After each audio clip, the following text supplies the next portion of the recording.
할렐루야. 수요 예배 오신 여러분을 환영합니다. 기도하고 들어가겠습니다. 예수님 감사합니다. 주님께서 또 이렇게 비 오고 또 봄날을 주심을 감사합니다. 오늘 수요 예배 가운데 맹인에 대해서 말씀을 나누고자 합니다. 비차 은혜 되는 시간 되게 허락하여 주시옵소서. 예수님 이름으로 기도합니다. 아멘. 예, 맹인을 고치시다. 예수님은 맹인을 고치십니다. 이 맹인은 누구의 죄입니까? 2절 3절 말씀하겠습니다. 제자들이 물어 이르되 라비여 이 사람이 맹인으로 난 것이 누구의 죄로 인함입니까? 자기니까 그의 부모이니까? 예수께서 대답하시되 이 사람이나 이 부모의 죄로 인한 것이 아니라 그에게서 하나님이 하실 일을 나타내고자 하심이라. 예.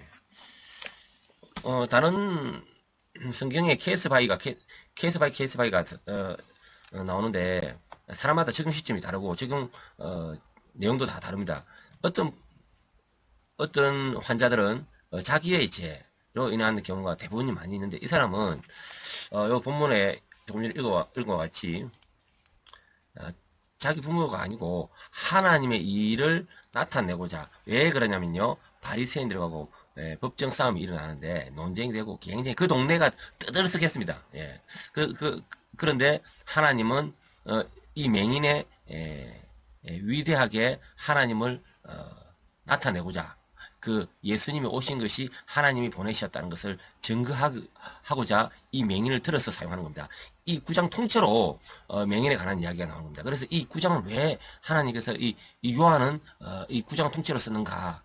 예, 즉 말해서 이 맹인이 이 당시에 바리새인들과 하는 모든 대화나 이런 것들이 그 동네에 떠들썩했고 정말 이 사람은 하나님의 일을 하려고 하나님이 보내심을 받은 그러한 자다 이렇게 볼 수 있습니다. 실로암에 가서 씻으라. 6절 7절 읽겠습니다. 이 말씀을 하시고 땅에 침을 뱉어 진흙을 이겨 그의 눈에 바르시고 이르시되 실로암 못에 가서 씻으라 하시고 하시니 실로암 번역하면 보냄을 받았다는 뜻이라. 이에 가서 씻고 밝은 눈으로 왔더라. 예, 예수님은 능치 못할 분인데 왜 하필이면 이 흙을 침을 뱉어서 이겨서 눈에 발라서 얼마나 고통스럽습니까? 눈이 따갑고 그리고 떠듬해서 실로암이라는 못에 가게 되죠. 왜 이렇게 했을까? 예, 말씀에 대한 믿음과 이런 믿음을 간다는 건 쉽지가 않단 말이야. 이 믿음과 그리고 또 그에 따른 행동으로 순종을 보기 위해서 이러한 눈에 이겨서 못에 가서 씻게 이렇게 하신 겁니다. 많은 성도들은요 믿음은 있으나 삶의 능력과 경건이 없는 이유가 있습니다. 믿음은 분명히 있어요. 그런데 삶의 능력과 경건이 없는 이유는 뭐냐? 순종된 삶을 살지 못한. 이 순종된 삶이라는 것은요, 하나님께서 말씀을 하시고 나서 이렇게 하여라. 이러한 순종이 있잖아요. 순종대로 살지 못하는 사람은 결국 이렇게 삶의 능력이 없고 경건한 없는 그런 삶을 살게 된 거죠. 그래서 우리가 끊임없이 말씀을 비추어서 우리가 성화되어 가는 과정이 우리 삶에 반영이 되어야 됩니다. 이것은 저절로 되는 것이 아닙니다. 여러분들이 우리 성도들이 끊임없이 말씀을 비추어서 내 삶에 적응해야 되는 겁니다. 적극적이고 능정적으로 해 나가야 되는 거죠. 그렇지 않 이렇게 살지 못하기 때문에 결국 우리가 순종된 삶이 못 되고 그러다 보니까 삶의 능력과 경건이 없는 거죠. 이제 다음 맹인의 진술 창세 이후로 맹인을 눈뜨게 한 자가 없다. 32절에서 34절 말씀. 이 말씀이 앞서기 전에 실질적으로 맹인은 유대인 바리새인들과 함께 법정 진술을 했습니다. 네가 어떻게 눈을 떴느냐 이러면서 예수 그리스도에 대해서 어떻게 생각하느냐 이런 것을 떠보는 환경에 와서 지금 마지막에 지금 이 말씀이 이어지는 32절 34절 읽겠습니다. 창세 이후 맹인으로 난 자의 눈을 뜨게 하였다 함을 듣지 못하였으니 이 사람이 하늘로부터 오지 아니하였으면 아무 말도 할 수 없느니라. 그들의 대답에 이르되 네가 온전히 제 가운데서 나서 우리를 가리시느냐 하고 이에 쫓아내어 보내니라.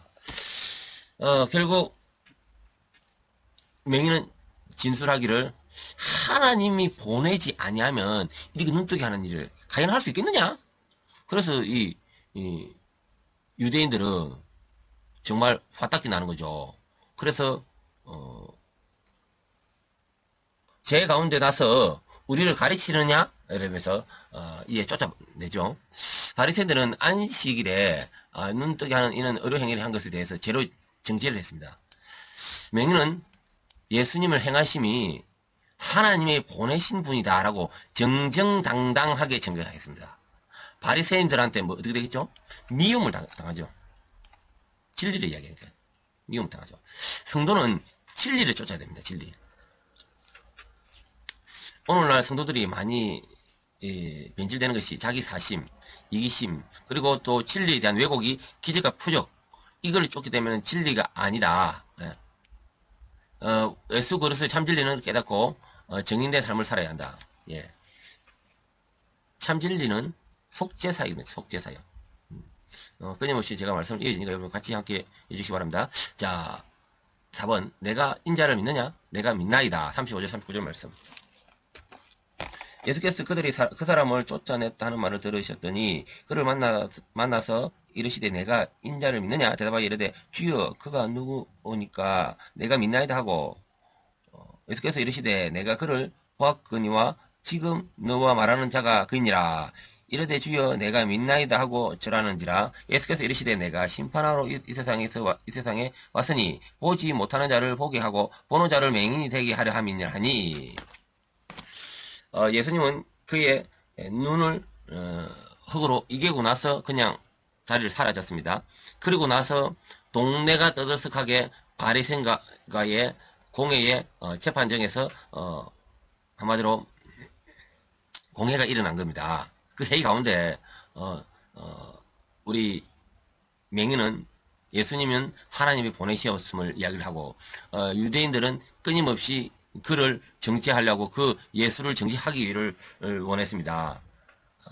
그런데 끝내 맹인은 이 법정에서 쫓겨나고 나서 다시 예수님을 만나게 됐습니다. 예수님을 딱 만났어요. 그전에는 맹인은 자기가 눈이 안 보였기 때문에 이 예수님 소리는 들어도 얼굴은 몰랐단 말입니다. 그래서 제하고 나서 예수님 오신 이유에 대해서 이야기하는 겁니다. 뭐라고 얘기하냐면 내가 심판하러 이 세상에 왔으니 보지 못하는 자를 보게 하고 보는 자는 맹인 되게 하려 함이니. 자, 이게 무슨 말씀이냐? 보지 못하는 자는 예수 그리스도를 구주로 모시는 자. 예? 결국 겸손한 자죠. 겸손한 자. 자, 보지 못하는 자는 예수 그리스도를 구주로 모시는 자, 겸손한 자. 그러므로 어떻게 했습니까? 영접해서 어떻게 됐습니까? 구원에 이르고요. 보는 자들은 잘났다고 하는 사람들이 예수를 거부하는 자입니다. 오만과 편견에 빠진 그들은 구원에 이르지 못한다는 말씀입니다. 예.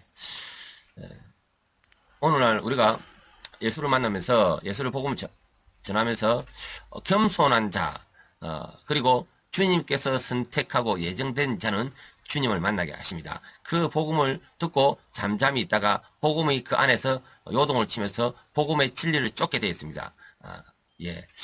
어쨌든 우리는 복음 안에서 구원받은 백성입니다. 더 겸손히 말씀에 깊이 들어가기를 간구하겠습니다. 기도하고 마치겠습니다. 주님 감사합니다. 오늘 맹인을 눈뜨게 하여 주신 것 같이 우리의 영적 눈을 뜨게 하여 주시옵소서. 또 4월 10일 선거 가운데 주님께서 우파의 승리로 받아 주시옵소서. 주의 군사가 일어나게 하여 주시옵소서. 한국교회가 바른 교리로 일어나기를 원합니다. 또 바른 교회가 일어나기를 원합니다. 바른 역사관을 가리키는 교회가 일어나기를 원합니다. 함께하여 주시옵소서. 예수님 기도드립니다. 아멘.